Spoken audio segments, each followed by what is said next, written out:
Hey English class, we're going to dive into another lesson. This one takes the thesis statement lesson we just covered the other day and goes kind of the next step, takes it a step further. So at this point you all should have crafted a thesis statement following sort of the guidelines and rules and suggestions that we made in the last video. And in this one we're going to take the thesis statement you wrote and developed and look at what are some common errors and issues with thesis statements and how can we revise it to be even better. So you're going to be working with the same thesis statement, just hoping to take it to the next level, so to speak.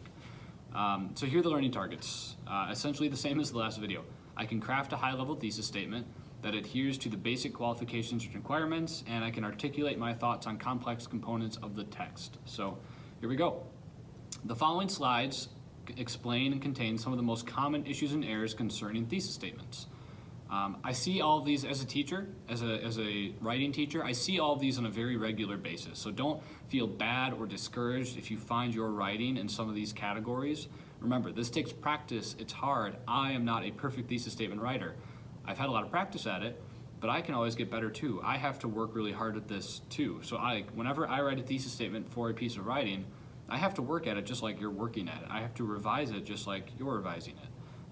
This is really hard. It takes work, so don't feel bad or discouraged. But here we go.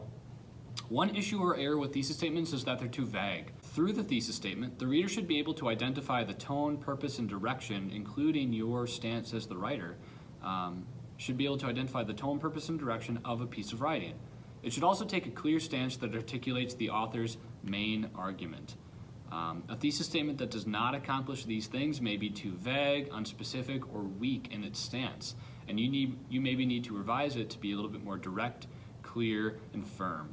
Another issue is that thesis statements could fail to answer the prompt. This might surprise you, but I see this one pretty regularly. Make sure that your thesis statement actually and specifically addresses and provides a stance on the prompt itself.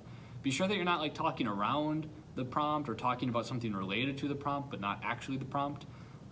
Don't just make a statement that relates to the topic or prompt in some way, actually answer the prompt. This one can be tricky to notice in your own writing, but look at the prompt again. Does your thesis actually and directly respond to it? If not, you'll need to, of course, revise it. This one's kind of tricky. Another issue is that the wording is kind of, well, it's wordy or it's just awkwardly worded.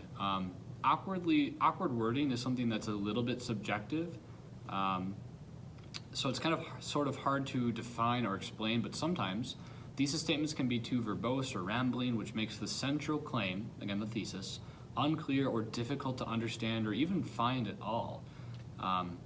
Other times, how a thesis statement is phrased just sounds like sort of off or unclear in some way and needs to be revised for clarity. So for the first one, if it's hard, show your thesis to someone else and ask them, what's my main point here? And if it's hard for them to figure that out, that means it's probably a little bit too wordy. You need to scale it back and refine it so that it only has your most central argument or claim. If it has something that is not your central argument or claim, that might be really great, but it doesn't belong in your thesis. It belongs somewhere else in your writing. So your most central argument and claim is for your thesis. If there's something else in there, take it out, save it for later. But with the awkward wording bit, sometimes students struggle, I struggle, writers generally struggle, writing in a way that you wouldn't actually speak. Maybe it's because you're trying to make your writing sound a little bit more formal or academic or sophisticated, or you're trying to take on a certain tone when you write, which those are fine things maybe, but what I recommend doing is read your writing out loud to yourself. That's a good way to catch things like, oh, that sounds really weird, or that sounds off, or the sentence doesn't quite flow in a good way. Read your writing out loud, literally out loud to yourself, or have someone else read it out loud and you can listen to it. You'll be able to kind of hear things and catch things that you couldn't just by reading it. So that's one way that I recommend doing that. Sometimes thesis statements are too broad or too specific. If your thesis statement is too broad, it runs the risk of being vague and unclear, like we've just talked about, or not having an identifiable claim. Additionally, a thesis statement should not try and tackle too much. And again, this is sort of the difference between the AP World History thesis statement and this traditional thesis statements. A thesis is your central, most important claim, your overall stance. So be sure to ask yourself, again, if every component of your thesis statement is necessary and critical, or if it's instead just one of your arguments, and if so, your arguments should go later in your essay.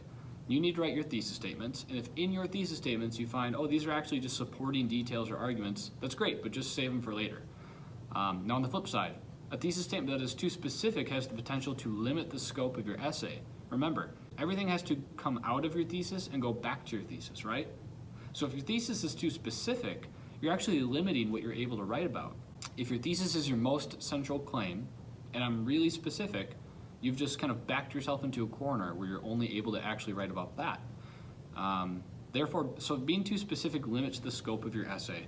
Making sure your thesis statement is broad enough to encompass your entire argument, but also specific enough to make your claim be and be a thesis statement. That's a tricky balancing act. You don't want it to be too broad. You don't want it to be too specific, and it just takes practice and experience to learn how to better navigate and manage that balance as you go.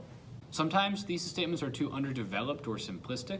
A simple structure to a thesis statement often means that it's very solid in its foundation. Like it's sturdy, it's solid, you have a very good starting point, but it's just not sophisticated or developed enough to be considered sufficient for a high-level thesis statement. So this means that adding context and descriptors and varying sentence structure are good ways to develop your thesis statement and make it more advanced or sophisticated. If you go back to our original thesis statement lesson video, maybe you're stuck on level like 1 or step 1 or 2 or 3 or something like that, and you just need to continue to revise it and edit it so that it is a little bit more age appropriate, a little bit higher level. Sometimes thesis statements might have incorrect elements depending on the type of writing, and in this instance we're talking about academic formal writing. Thesis statements should not include personal pronouns or pronouns at all, really. Thesis statements should be written in academic and formal tone and language. They should not contain any arguments. They should not contain any outside sources or direct quotes. Since it is your central claim and argument, it should only consist of your ideas, not someone else's. So this is not the time to add in outside sources or arguments or supporting details or facts. There are things that just shouldn't show up in a thesis statement, and if they do, weed those out, revise it, and try again. Sometimes thesis statements just have incorrect grammar or they need revision. Obviously, like all your writing, thesis statements especially should be thoroughly revised and edited. Remember, this is the backbone of your essay. This is the most important central component of it, so make it count. A great way to do this is to read your work out loud to yourself. When you hear something, you'll notice that you tend to catch errors or typos that your mind just kind of glosses over once you read something that you've written. So read it out loud to yourself, literally out loud to yourself. Of course, typos and errors happen, but they make it harder to take your writing and consequently your ideas seriously. If you want your ideas to be taken seriously, or your positions or stances or convictions or beliefs to be taken seriously, which I hope you all do, you make it harder for people to do that if your writing is laced with errors and typos. Having a piece of writing with errors and typos all over it means you're already kind of starting with a couple strikes against you. You want to put your best foot forward so that your ideas can be taken seriously, and that begins with your writing.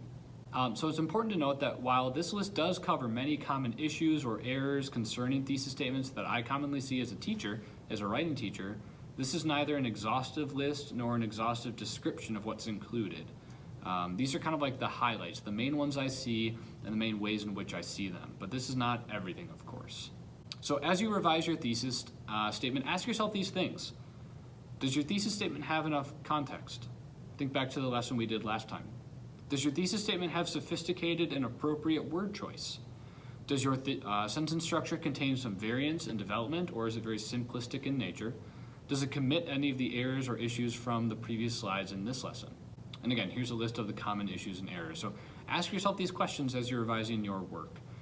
Thank you, students. That's all for this time. Your job now is to revise your thesis statement that you've already written and try and make it better and remove any of these issues or errors that we covered in this lesson. So thank you again, and I'll see you on the next lesson.